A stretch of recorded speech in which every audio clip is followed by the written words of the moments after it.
अरे वो और होंगे जो सदक़े का इनकार करते हैं। हमें तो पता है सज्जिदी सरकार आला हजरत ने मोहर लगा दी और मोहर लगाने के बाद में बता दिया रब है मोती, ये है कासिम, रिस्क उसका है खिलाते ये हैं, रिस्क उसका है खिलाते ये हैं, और कसरे दना तक किसकी रसाई जाते ये हैं आते ये है, कसरे दना तक किसकी रसाई जाते ये हैं आते ये है। तो हम तो हैं ही सदका खाने वाले। ईमानदारी के साथ बताइए सदका भी ऐसा कि कभी आला हजरत का सदका मिल रहा है, कभी हजरत मोहतरम साबिर पाक का सदका मिल रहा है, कभी महबूब इलाही का सदका मिल रहा है, कभी गरीब नवाज का सदका मिल रहा है, कभी हजरत मोहतरम खुदा की कसम शहंशाह बगदाद का सदका मिल रहा है। हम तो हैं ही सदका खाने वाले। पूरी कायनात के अंदर खुदा की कसम अगर वलियों से बेपनाह प्यार कोई करता है, वलियों से बेपनाह अकीदत कोई रखता है, वलियों का सदका खाने का अगर कोई इकरार करता है तो उसी जमात को जमाते अहले सुन्नत कहा जाता है।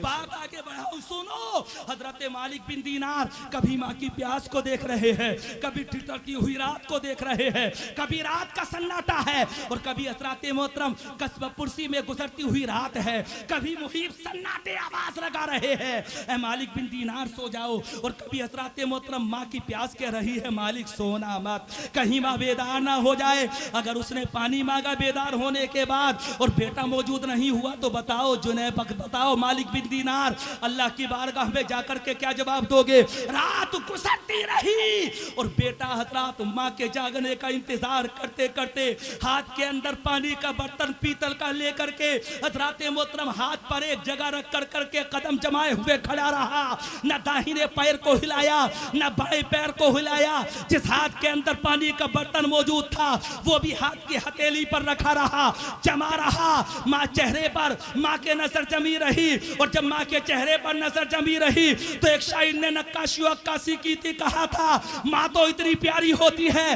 कि चुप क्यों है बंद क्यों है, सभा खोल दीजिए, हक बात बोलना है जहां बोल दीजिए। ये लफ्ज उसके मुंह से भी ले लेगा दुआएं, इज्जत से किसी बूढ़ी को माँ बोल दीजिए, सुभान अल्लाह, सुभान अल्लाह, बूढ़ी को माँ बोल दीजिए। हजरत मालिक बिन दीनार के हाथ की हथेली पर रखा हुआ पानी का बर्तन, और पानी का बर्तन भी पीतल का था। रात गुजरती रही और सर्दी का कोहरा हजरत मालिक बिन दीनार के जिस्म पर जमता रहा। रात की शिद्दत की सर्दी बार बार कहती रही मालिक अब तो सो जाओ, लेकिन रात गुजरी। अचानक अजान फज्र हुई, और जब अजान फज्र होती है वो लबो लहजा जो तमाम बगदाद वालों को जगा दे, हजरत मोहतरम वो लबो लहजा कि जिसकी वजह से मुसलमान उठ करके खड़ा हो जाए। अल्लाह का बुलावा आ रहा है, वो लबो लहजा कि जो हजरत मोहतरम मक्कतुल मुकर्रमा और मदीनतुल मुनव्वरा से हजरत बिलाल हबशी की आवाज की शक्ल में गूंजा था। वही लबो लहजा कि हजरत अब्दुल्ला इब्ने मक्तूम मदीने में अजान पढ़े तो लोग बेचैनो बेकरार हो जाए, हजरत बिलाल हबशी अजान पढ़े तो लोग बेचैनो बेकरार हो जाए। आज वही लबो लहजा बुलंद हुआ, हय्याल अस्सलाह हय्याल अल फलाह की आवाजें बुलंद हुई। हजरत मालिक बिन दीनार की वालदा बेचैन होकर के उठी, अभी उठी ही थी कि अचानक बेटे की जमी हुई नजर से नजर टकराई माँ की, और जब माँ ने बेटों को खड़े हुए देखा तो बेचैनी के आलम में पूछा था मालिक ये बताओ कि बेदार कब से हो, खड़े कब से हो, हाथ के अंदर पानी का बर्तन कब से मौजूद है, आखिर ये पीतल का प्याला लेकर के कब से कदम जमाए हुए खड़े हो। मालिक ने कहा था ऐ मेरी वालदा जब से तुमने पानी मांगा उसी वक्त से मालिक अपनी जगह पर खड़ा है। सुभान अल्लाह, सुभान अल्लाह। सोए क्यों नहीं?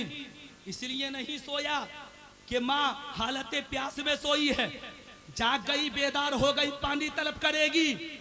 अगर पानी ना पिलाया तो कहीं मैदान महशर में रब गिरफ्त ना कर ले। तुम तो झिलकते हो, अगर तुम्हें शहर जाना हो तो माँ बाप से ना पूछो, अगर तुम्हें हजरत तिजारत करनी हो तो माँ बाप से दुआएं ना लो। ए नौजवान तबके, अगर तुझे बीवी शॉपिंग के लिए लेकर के जाए तो माँ बाप से पूछने की इजाजत नहीं है।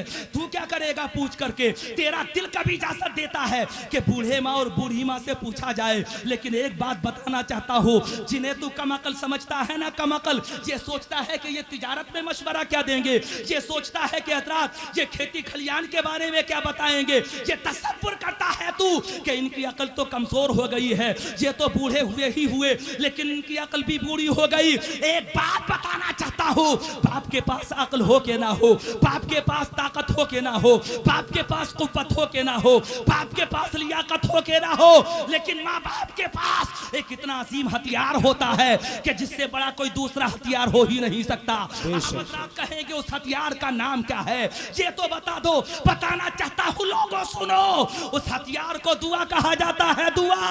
और मुस्तफा ने कहा मोमिन के लिए उसका सबसे बड़ा हथियार दुआ है। सुभान अल्लाह, सुभान अल्लाह। माँ बाप से दुआ करा लो, खुदा की कसम बरकतें और सादतें तुम्हें हासिल हो जाएंगी। सुभान अल्लाह। नारे तकबीर, नारे रिसालत, मसलके आला हजरत उलमाए अहले सुन्नत हजरत मौलाना सनाद रज़ा साहिब क़िबला, नारे तकबीर। जिन्हें तुम अकल का कमजोर कहते हो, हजरत अकल के कमजोर नहीं है, बल्कि जमाने के हालात ने उनकी अकल को कमजोर किया है। जमाने ने उन हजरात उनके जिस्म की ताकत को खाया है। जमाने के नशे व फराज हजरात उनकी जिस्म की सलाहियत को निकल गया है। क्या समझते हो तुम इन माँ बाप के बारे में? माँ बाप ऐसे कि मुस्तफा जाने रहमत इरशाद फरमाते हैं कि अगर तुम्हारे माँ बाप तुमसे राजी तो तुम्हारा रब तुमसे राजी, और अगर तुम्हारे माँ बाप तुमसे नाराज हो गए तो तुम्हारा रब तुमसे नाराज हो गया। बेशक, सुभान अल्लाह, सुभान अल्लाह। हजरत मालिक बिन दीनार, माँ ने पूछा था बेटे कब से खड़े हुए हो? जब से आपने पानी तलब किया था वालिदा मोहतरमा, तब से खड़ा है आपका बेटा, तब से खड़ा है आपका फर्जंदे अर्जुमंद, तब से खड़ा है आपका दिलबंद, तब से खड़ा है आपके चेहरा, आपकी आंखों का सुकून, तब से खड़ा है आपके जिगर का चैन। हजरत मोहतरम हजरत मालिक बिन दीनार की वालिदा ने कहा था, मेरे बेटे ये बताओ इतना वक्त खड़े हुए हो गया, क्या तुम्हें नींद ने नहीं सताया? क्या तुम्हें सर्दी ने परेशान नहीं किया? क्या तुम्हें सर्दी के थपेड़ों ने बेचैन नहीं किया? तो बेटे ने मचलते हुए कहा था, ऐ मेरी वालिदा मोहतरमा, ये तो सर्दी के थपेड़े हैं, ये तो सर्दी का कोहरा है। तुम अगर कहो तो तुम्हारे कदमों पे बेटा खड़े खड़े जान को कुर्बान कर दे। हुक्म तो करो, इधर तुम हुक्म करोगी, उधर तुम्हारा बेटा तुम्हारे कदमों पर जान कुर्बान करता हुआ नजर आएगा।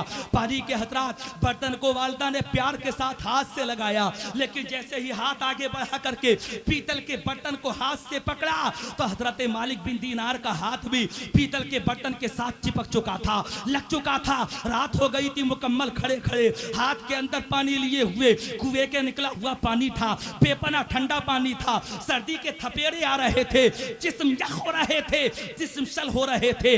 ऐसी जगह पर तो पानी जम करके खुद हजरात पानी जम करके खुद बर्फ बन जाता है। बर्फ की शक्ल बना तो पीतल पर तो वैसे ही बर्फ, वैसे भी बर्फ जल्दी जम जाती है। हाथ की हथेली से हजरात मोहतरम पानी का बर्तन मसबार पानी का बर्तन चिपक चुका था, हाथ की हथेली से पानी का बर्तन मुकम्मल तरीके से जम चुका था। माँ ने हिलाया, बर्तन ना हिला, और जब माँ ने हजरात थोड़ा सा जोर दे करके पानी के बर्तन को खींचा प्यास बुझाने के लिए, तो माँ ने देखा था कि मालिक बिन दीनार के हाथ की हथेली की हजरात, हाथ की हथेली की चमड़ी, हाथ की हथेली की खाल खुदा की कसम बर्तन के साथ छुट करके साथ आ चुकी थी। माँ ने देखा, बेचैन हो गई। वो माँ कि जिसके बेचैन होने से अर्शे इलाही हिल जाता हो, जमीन और समा कांपने लगते हो, वही माँ बेचैन हुई। बेटे कितना वक्त हो गया तुझे जहाँ पर खड़े खड़े, तेरे जिस्म के तेरे हाथ की हथेली की खाल चमड़ी छूट गई। ऐ मेरे बेटे तू जाकर के सो जाता, आराम कर लेता, तुझे आराम की जरूरत थी। शिद्दत प्यास क्या थी, सुबह को उठ करके प्यास बुझा लेती, चंद कतरे ही तो पानी पीना था। लेकिन ऐ मेरे बेटे अगर तू जाकर के सो जाता तो कितना अच्छा होता। बेटे ने मचलते हुए कहा था, ऐ मेरी वालिदा मोहतरमा कैसी बातें करती हो? अगर मेरे रब ने मैदान महशर में मुझसे पूछा कि तेरी माँ प्यासी थी तो फिर भी सुकून की नींद सोता रहा, तो मैदान महशर में मैं अपने रब को क्या जवाब दूंगा? और मेरी माँ, मैं तो जानता हूँ कि मेरे जीने की कामयाबी भी तू है और मेरे मरने की कामयाबी भी तू है, मेरी फलाह भी तू है और मेरी जन्नत तो तेरे कदम के नीचे मौजूद है। फिर मैं तुझे कैसे छोड़ सकता था? अगर मैं तुझे छोड़ देता तो अपनी जन्नत को छोड़ देता, और जन्नत को छोड़ना कौन चाहता है? वालिदा मोहतरमा। वालिदा ने सुना तो बेचैन होकर के कहा था, मौला ये मेरा फरमाबरदार बेटा, आज मैं तुझसे इसके लिए दौलत नहीं मांग रही, हुकूमत नहीं मांग रही, शुजाअत नहीं मांग रही, बल्कि मैं ये चाहती हूँ कि तू इसे वक्त का ताजदार विलायत बना दे। सुभान अल्लाह, सुभान चल गया वही मालिक बिन दीनार माँ की दुआ की वजह से शहंशाह विलायत बन गए। सुभान अल्लाह, सुभान अल्लाह। अच्छा, ईमानदारी के साथ बताइए, हजरत इस्माइल ज़बीहुल्लाह की कुर्बानी को भी हम याद करते हैं। तो एक तरफ अगर बाप की वफादारी है तो दूसरी तरफ बेटे की भी तो वफादारी मौजूद है। बेशक बेशक। मैदान करबला में पहुंचोगे, अगर हजरत अली अकबर की शुजाअतें अपनी जगह पर है तो हजरत अली अकबर की वफादारियां भी तो अपनी जगह पर है। अगर हजरत कासिम की कुर्बानी अपनी जगह पर है तो हजरत कासिम का चचा से प्यार भी तो अपनी जगह पर है। माँ के हुक्म पर ही तो हजरत कासिम मैदान करबला के अंदर मैदान कारजार में निकल कर के आए थे। बताना चाहता हूँ ऐ लोगों, सुनो, अगर कामयाबी चाहते हो, कामरानी चाहते हो, फलाह बहबूद की चाहते हो तो माँ बाप की तासीम और तकरीम के बगैर वो तुम्हें हासिल हो ही नहीं सकती। बेशक।